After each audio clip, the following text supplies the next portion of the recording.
इंद्र जी से, लेकिन इससे पहले मैं विपिन जी का रुख करना चाहूंगी।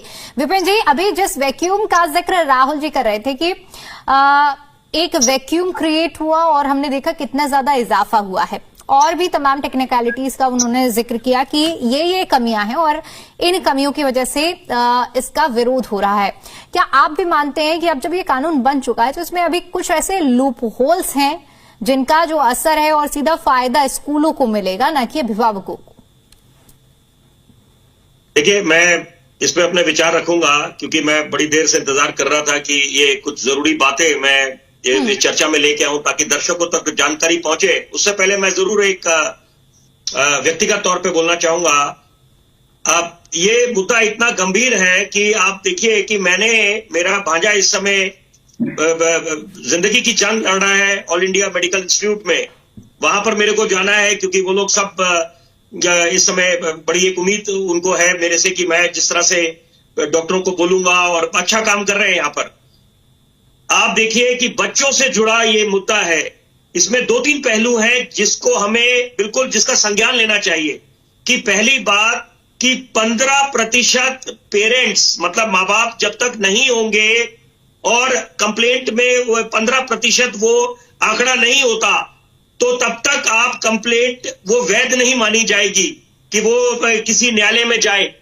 तो इसके मायने अपने आप है। इसका मतलब है पहले कहां से सारे आप लोगों को इकट्ठा करें, संगठित करें, ये पहली बात है। दूसरी बात है कि ये कैसे तय होगा कि यहां पर जो एक तरफ से तो दलील ये दी जा रही है, अगर हम सरकार की भी बात करें कि यहां पर वो जो फीस है उसको फ्रोजन कर दिया गया है। इसका मतलब है कि जितनी फीस थी उतनी रहेगी।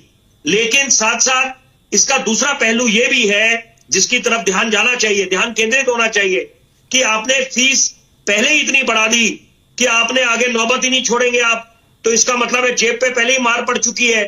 तो ये ऐसी तमाम बातें हैं। और यहां पर मैं जरूर संक्षेप में बोलना चाहूंगा, जो यूजीसी के नए नॉर्म्स आए थे वो क्या जरूरत आन पड़ी थी?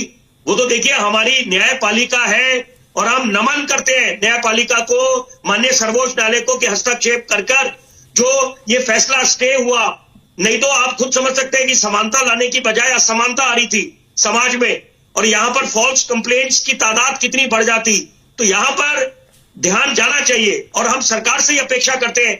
हम वो बात उस राजनीति में नहीं पढ़ूंगा मैं आज कि 27 साल का सूखा खत्म हुआ है। यहां पर मैं अगर आईना दिखाने का काम करूं जो एक पत्रकार का धर्म होता है, तो यहां पर तो सवाल आम आदमी पार्टी से भी बनेगा कि आप किसान कानून की बात कर रहे थे, मैं आपके साथ खड़ा हूं कि देश का अन्नदाता है। और वहां पर तो देश के माननीय प्रधानमंत्री ने जब खुद बोला कि जब वापस उन्होंने तीनों कानून लिए और बोला कि तपस्या में कमी रह गई, लेकिन सवाल तो आप पे भी बनता है कि आपकी आबकारी नीति इतनी बढ़िया थी तो रोल बैक क्यों करा आपने? तो वेवर की बात थी, 5% से लेकर 12% कैसे पहुंच गया?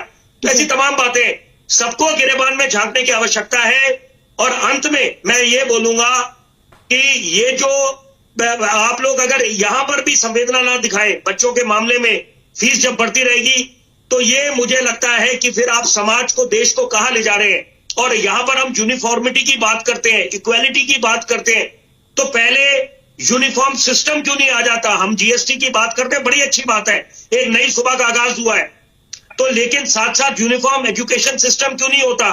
कि यहां पर जितना ये एक डिस्पैरिटी है, तो ये कोई सोचे कि एक हाई एंड स्कूल्स है तो और कुछ आप उसमें ले, फिर वो तो वो अपनी मनमानी करेंगे।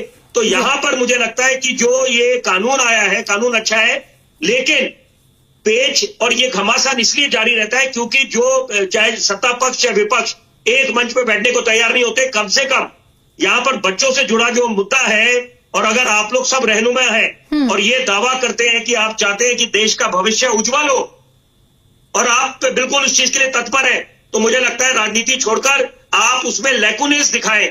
समय बर्बाद नहीं होना चाहिए और ये कानून जल्दी से जल्द लागू होना चाहिए। इसमें अगर संशोधन करने की आवश्यकता है तो बिल्कुल लैकुनेस दूर कर फिर आप न्यायालय का रास्ता, न्यायालय के पास जाएं। बिल्कुल ठीक है।